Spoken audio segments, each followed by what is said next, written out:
Greetings from the flight deck of the astral plane. This is your captain speaking. This is Starpilot 33, here with a flight log, trip report of my most recent mushroom trip, which was actually last night.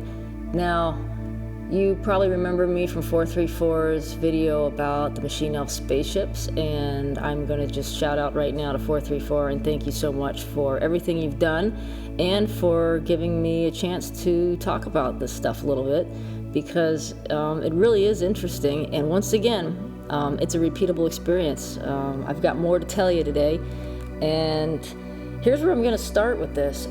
I hadn't done mushrooms for several months, and I only do them a couple times a year because the experiences are so intense. It takes a while for me to unpack everything that I've experienced, so I don't want to overdo it. It can be overdone. It really can. So for a while I was thinking about it, and I always make sure that I have the right venue, the right day, everything's got to be right for me to do this, because I really don't want to jeopardize having a good experience. I want to make the most of it as I possibly can. So I decided that this weekend looked really good. I had some time to myself. The weather was going to be rainy, nothing else really to do, and it was on Friday night that I picked out my mushroom. And I don't pick them based on weight per se. I try to go for a certain dosage, but what I do is I just look at the mushrooms that I've got, and one of them usually just says, this is the one, this is my ticket for the night. And so I picked one, and this time I used like a little grater, like those little teeny tiny little graters like you would use to grate garlic or nutmeg or something like that, and I shredded it as finely as I possibly could. And this mushroom, now I remember when I made these things several years ago, and they've been freeze-dried and frozen, and this one in particular, when it was dried, was about 6 inches long, real kind of skinny, nice cap though. But when I was in the process of shredding it, it was real kind of a woody stem, hollow in the middle. I was kind of wondering, like, gee, I wonder if this is just going to all be tummy pain and not a whole lot of substance. I mean, there wasn't a whole lot of bluing on it. And I just tried to get it in as small as pieces as I possibly could. And when I was done, I weighed what I had, and it was 4.25 grams, which I was a little surprised at. I mean, it was a decent-sized mushroom, but it really wasn't a real thick mushroom, but apparently it had some volume to it. So normally when I do this, I like to have about a tablespoon, like a big heaping tablespoon is usually the dosage that I just swig down with a bunch of orange juice. Well, getting the tablespoon out, this looked like it was going to be maybe one heaping tablespoon plus a flat tablespoon, and that's a lot. I mean, I've done fatter mushrooms that had more volume to them, little fat squat ones, and these are penis envies. But I don't know, it was a little bit worrying me about the dosage, because normally I don't do 4.25 grams. That's a lot. And so throughout the day yesterday, and this always happens, I'm always trying to find an excuse not to do this. And yet part of me is like, you're going to feel so good in the morning if you do this. It's going to be a rough night, but you're going to be so happy you did. So it all came down to it. It's go time. There are no excuses. I did my little ritual that I do before, where I sage the house, and I have some Florida water that I put above the doors and things like that. And basically I just sat there and looked at this little tin of Tupperware thing and my orange juice, and I'm like, this is it. Chug it down, soldier. And the first tablespoon was awful, and it ended up being like 3 spoonfuls. I couldn't even chug the whole thing down in 2. It was just, and you swallow it, it comes right back up, and you're like, oh no you don't, down you go. So once it's down, it's like, well, that's hard part number 1 is over. It's just taking that dose. And you want to, but then you know what you're in for too. You're in for, well, you signed up for this, and there's only one way out of it now. So that was about 6 o'clock last night, and I started early. Normally I start about 8, But then it goes till about 2 in the morning, and I'm like, I kind of want to get this done a little bit sooner. So I started at 6, and that was a great idea. That was really good. But I've never taken mushrooms so early. Normally it's dark out, and so it was a little bit strange with the lighting outside, in that I could see the light still with my eyes closed when I was meditating. Now, I don't know how everybody does this, but for me, if you're taking mushrooms and you got your eyes open the whole time, you're missing it, man. I mean, there's a reason why they say to do this in the dark and as quiet as you possibly can, because otherwise you're missing the sounds and you're missing the visuals. I mean, I close my eyes, I just get sucked into another galaxy. I mean, but I can open my eyes and let the dog out and whatever else I have to do, and I can be perfectly, functional while, losing my shit on a whole fuck ton of mushrooms. But, it's a totally different experience when you close your mind and meditate, and you're just zoomed right into that other world. So anyway, I made myself comfortable on the couch and just let it come on. That anxiety that happens, as it's taking effect. I'm not a fan of that. I don't like that very much, but I know it's going to pass. And it's just getting through that feeling of, it's taking effect. And one of my concerns is that I've got this cat he lives outside and inside. And he's a neighborhood stray cat that decided he wanted to be my friend and come in and out of the house because I helped him when he hurt his leg.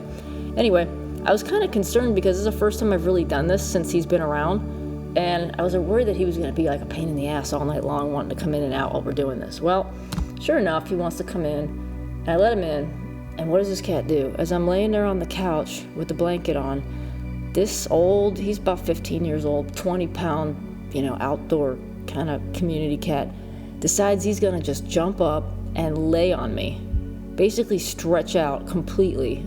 And he's a good 2.5 feet long. And this cat was like my trip sitter this whole night. And he knew what was up. He really did. This cat is a shaman. He knew what was up. And even the entities were laughing about it. They're just like, he knows what's going on. And he would come and go during the night throughout the house. When he knew I was kind of getting in some trouble, he'd come up and he'd help me through some stuff. So it's amazing how animals know. I mean, on top of that, the dog's laying there having barking in his dreams. So we've got side trips going on with the animals, which is hilarious. All right, so into the meat and potatoes of this. It started off when I was still on the couch, and we're going through the basics and saying, okay, we got to fix some stuff with you. You've got, they do a full systems check before we fly.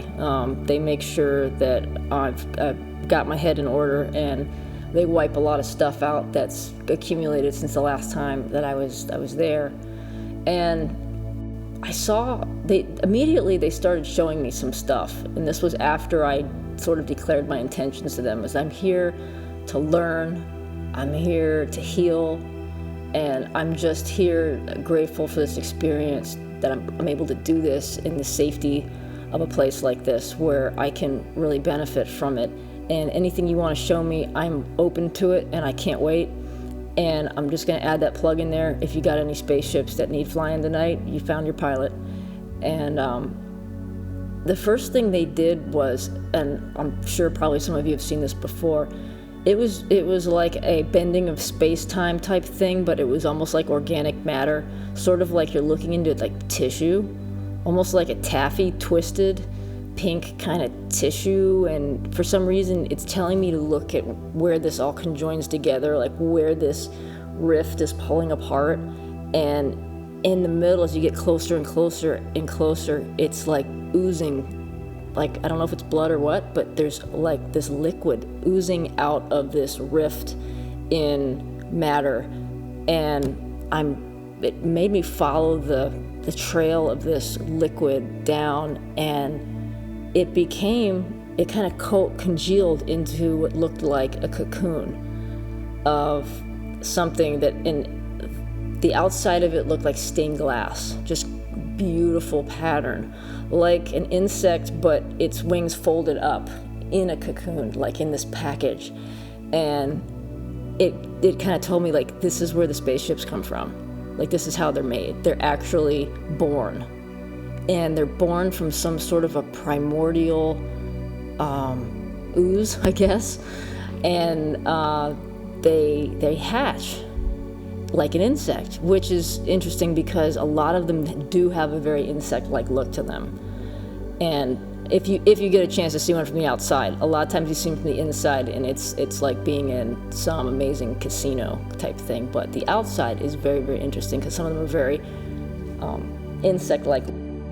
After that, we were kind of zapped into space, far, far away, looking at our universe, like the whole thing from a distance. And machine elves were there, and they said, "Do you even know where you are?" And I said, "Sort of. I can't really point out where we are in this picture exactly, but if you show me where Andromeda is or the Sagittarius Dwarf Galaxy, I bet I could pick out the Milky Way." Anyway, they zoomed in on an area for me and said, "How about now?" I said, "Okay. I think we're in this area of our solar system. It's out there on one of these spiral arms on the edge there." I said, "Okay, close enough. So tell us about your solar system and your star," as if they didn't already know. So I said, "Well, the sun is a yellow star. It's on the main sequence, about halfway through its life cycle, blah, blah, blah." And I started describing the planets to them. So we've got Mercury, which is the closest one, no moons, goes around the sun every 88 Earth days. The retrograde sucks. I went on to Venus, no moons. The year is a little bit shorter than Earth's. Atmosphere is like battery acid, so you can't breathe it. And then, of course, we've got Earth. And they said, "Stop, right there." They said, "You don't need to go any further than Earth, except for just having fun reasons. But stop right there at Earth because that's all you really need to know. That's all that matters. Anything beyond is not really important because you're not going to find another planet that's as hospitable toward human life as Earth." I got where they were going with this. They said, like we've heard before, the humans are destroying the Earth. It's just a fact. And they said, we're part of the problem, or we are the problem, but we're also the solution as well. And that we're not invaders of the Earth. We came from the Earth just like the animals did, just like the plants did. We're not some species that invaded from somewhere else and ruined this place. We're a species that has gotten out of balance with our own home.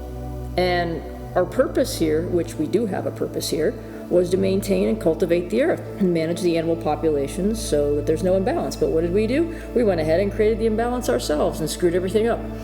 And I said, well, what can be done about this? I mean, what can I do about it? And I know there's a general consciousness out there that we need to think more about our planet, and urgently, because it's rapidly deteriorating and the effects are noticeable. And they basically said, for everyone who's awake, awaken another. For everyone who realizes this and cares about this, to tell someone else, just like I'm doing right now, and make it known that this is something that's very important, not only for us and our survival, but for them. The machine elves do care about us, and they're very interested in our success and in our growth and awakening. It's like they want to see us progress beyond the level of humanity that we are at right now, and I think that's part of their MO, or why they interact with us through magic mushrooms. And it's that they're trying to encourage us and give us the tools we need to step to another level of consciousness, closer to where they are. I mean, how cool would that be if we ever got anywhere close to that? But we have a long way to go, don't we? So anyway, that was my little astronomy lesson and my little, you are here on the map test. And I was pretty happy with my performance on that question. And I left that little scene thinking, gee, I'm doing pretty good so far. But it was a long night, and there was a lot more to come. At a certain point, it was time to get up and go in the bedroom. I had to kind of attend to some things, let the cat out again, let the dog out, things you do before you go to bed. And amazingly, you'd think you'd be totally incapacitated on 4.25 grams of anything, but it really wasn't that way. There were some intermissions where, you get plunged down like a submarine to the bottom, and then you come up for air, and you're totally lucid like I'm talking to you right now, completely fine. I could have done math problems, and but you know the next wave is coming. So when you get that intermission, the kind of calm before the next storm, it's when you kind of get a couple things done, brush your teeth, get in bed, whatever you got to do. And so that's what I did, and it was about 10 o'clock when I finally got to bed. But there was a lot of ups and downs through it where I was looking at the clock and I'm like, seriously, like 10 minutes went by, like it felt like 100 years. Time just kind of stops throughout a lot of this, and it really becomes the longest night you've ever had, because just how long it seems between events. So I get in bed, lights are out, it's dark. I'm thinking I'm pretty much past the peak at this point, because we started at 6 and now it's 10. So it wasn't quite 10. It was about 3.5 hours in. And suddenly I started to get some darkness. And by darkness, I mean it started to go to sort of a bad place.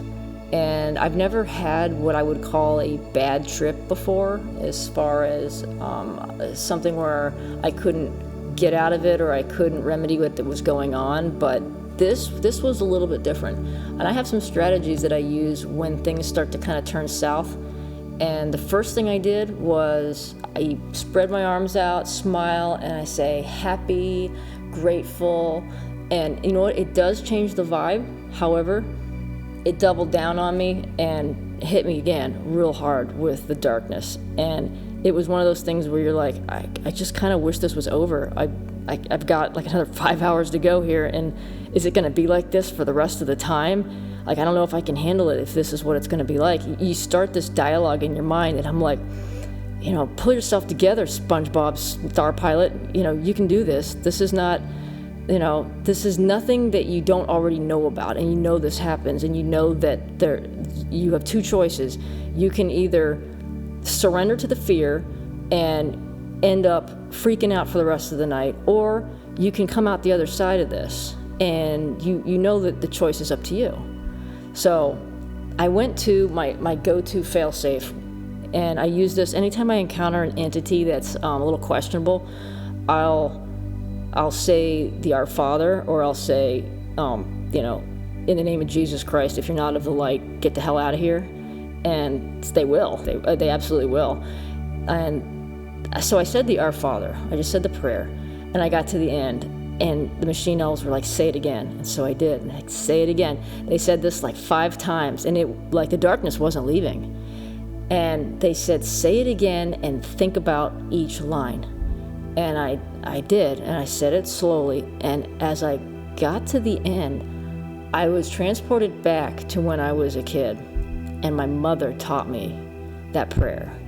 And it was a scene where maybe I was about 7 years old, and I was in my mom and dad's bedroom because my dad was traveling. He was in the Middle East someplace, and so he was out of town. So I always slept like on his side of the bed because I didn't like to sleep all the way on their side of the house by myself.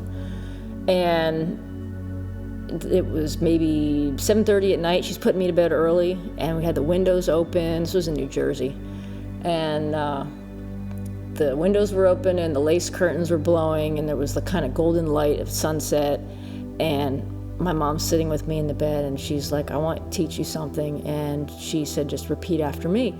And I repeated each line after her, and I think she made me say it twice. And I didn't understand. I didn't know what temptations were, didn't understand what trespasses were, but I do remember an image because something scared me on the evening news that same day. And it was that famous image of that mushroom cloud atomic bomb where it's all orange and red and whatever. They must have showed that on like Dan Rather or 60 Minutes or something like that. And anyway, it scared the crap out of me. And for some reason, I was still thinking about that. And when we got to the end of saying the Our Father, I just kind of like had this image of this scary mushroom cloud. Okay, so the machine elves actually brought me back to that moment and said, like, at the bottom of your black hole, at the bottom of everybody's black hole of depression, of fear, of despair. And what is your light? What is your light at the bottom of that black hole when there's no other lights for you? What is your anchor and your fail-safe? And for me, it's that prayer.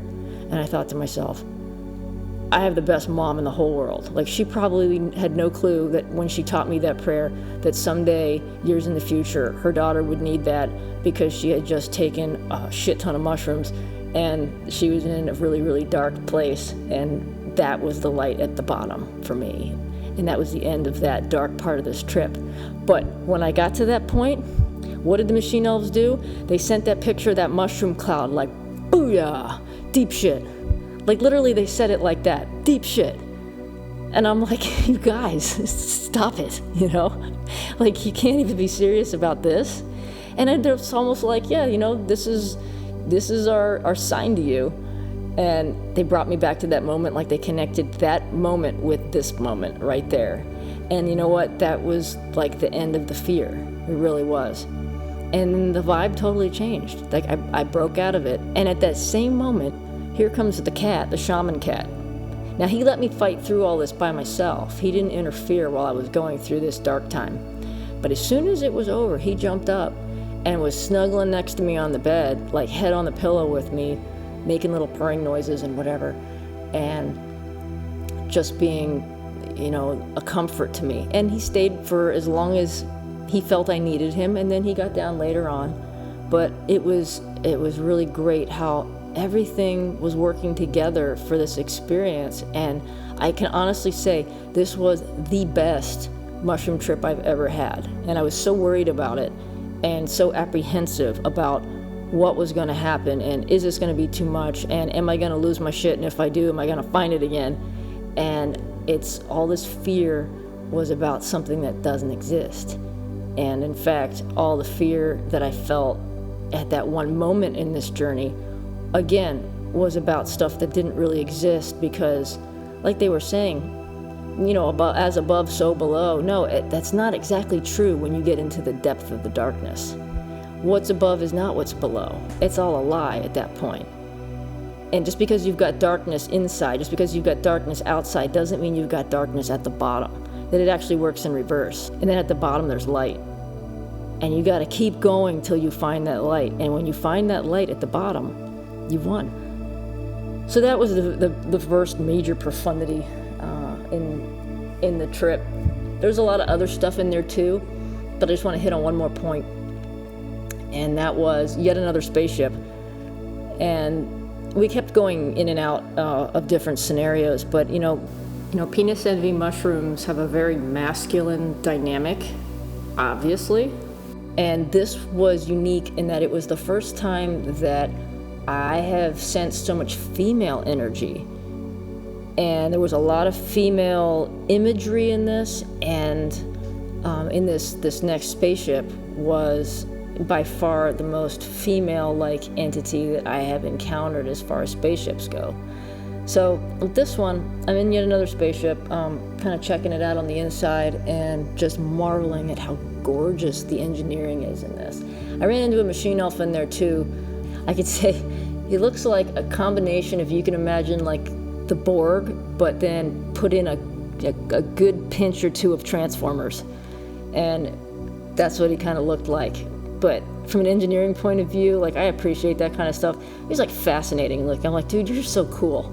I mean, you're just amazing. I could just sit there and like, how does that work? And he's like, well, you work the same way, but yours is all hidden on the inside. Mine's all on the outside.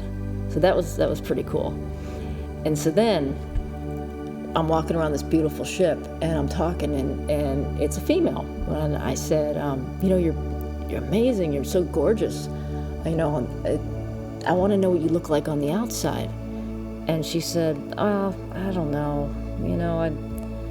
I'm not real comfortable with showing anybody what I look like on the outside. And I'm like, why? Why? I mean, you're beautiful. She's like, I don't know. I mean, I look kind of funny. I know you see what I look like on the inside and it's pretty, but the outside, is kind of awkward. And I'm like, don't be ridiculous. You're gorgeous. Please let me see. And finally, very reluctantly, she did. And this ship was so beautiful. I was like crying, eyes puffy, nose stuffed up, ugly crying. If you've ever really had a good mushroom cry, you know what that is, where your whole face is like puffy.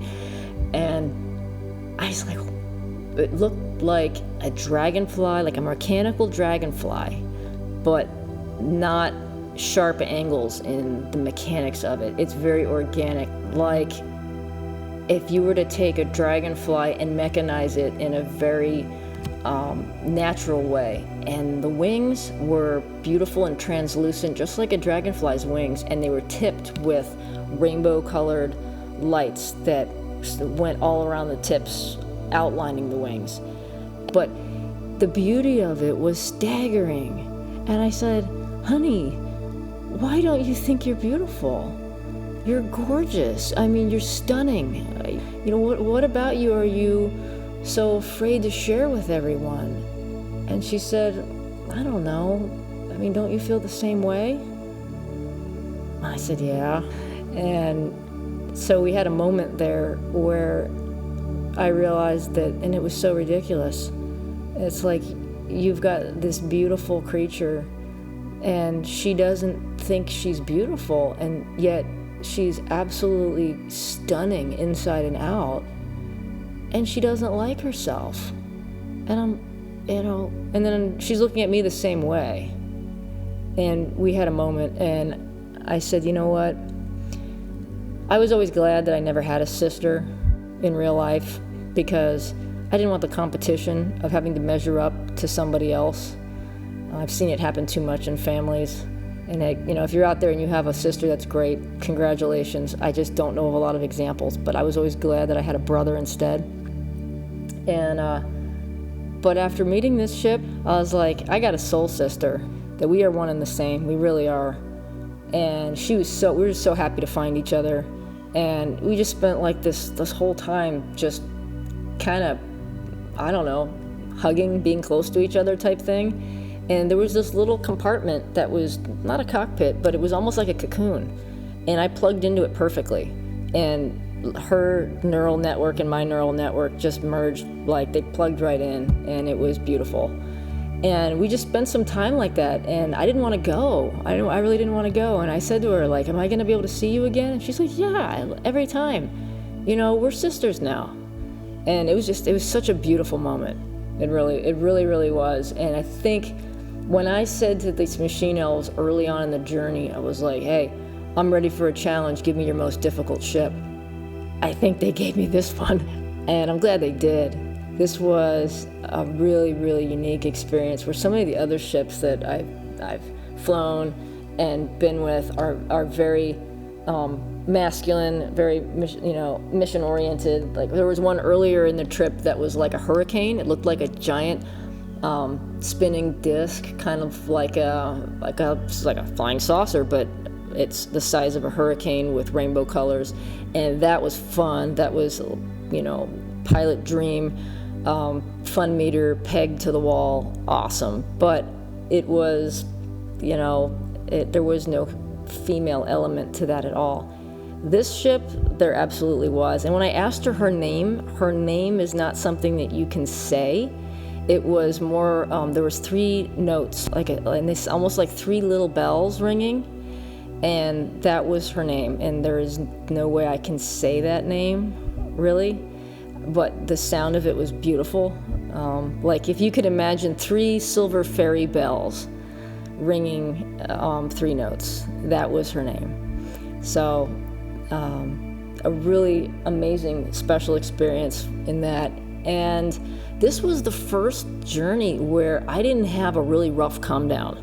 Usually when the peak is over, I get all this restlessness and uncomfortableness, and I'm like flopping around in the bed like a fish, and I can't get comfortable, and I want to lay on my back and my side at the same time, but I can't. And it goes on like this for hours. I'm like, please, I know, I had a great time, I love you guys, but I just want to go to sleep. And I didn't have that at all. There was a period where I just couldn't fall asleep, but I didn't have that discomfort feeling, that restlessness. And even when the peak was done and I was still kind of seeing some things, they were still talking to me and still messing with me the whole time and being really funny. And one thing they said was, even when nothing's happening, something's happening. And I was like, and then they said, deep shit with a big mushroom cloud again. And I'm laughing my ass off. So they kept me laughing the whole time. And considering that I've done doses that were a lot less than that, that were more so very serious journeys, this one was so much more lighthearted, and it was almost like they were a bit impressed that I'd taken that much and that I wanted to go wherever that they were going to take me. But I felt like after getting through that darkness, punching through that darkness and finding my light was huge, and they felt it was huge too, and that I like leveled up. I went to the next level of my understanding and my growth in this process, and that was great. And I'll tell you what, I slept awesome after that, and I woke up back here on planet Earth, and it was, I wish I could tell you everything that happened. There was so much. Those are just the high points. But I thought you'd be interested in knowing some of those details, especially the spaceship stuff, which happens every single time. And like I was saying in 434's video, I knew nothing about this going into it. I had no premonitions of what to expect, machine elves, spaceships, none of that stuff. But the fact that I get a recurrent spaceship theme every single time is really cool to me, and I really enjoy it a lot. And they show me that, like, this is what I'm supposed to do. This is what I'm here for. This is the specialty I guess I have there. And especially after meeting my soul sister, I love it. You know, I really do. I feel a deeper connection with them than I ever have. And so there you have it. The first flight log for all of you who subscribed to my channel well before me ever putting anything out. I thank you very much. And thank you once again, 434, for allowing me to make that video with you. That was a lot of fun. And until next time, which it might be a little while because I got to unpack from this trip. It's going to take a while. But until next time, everybody, travel safe, and I will see you on the other side.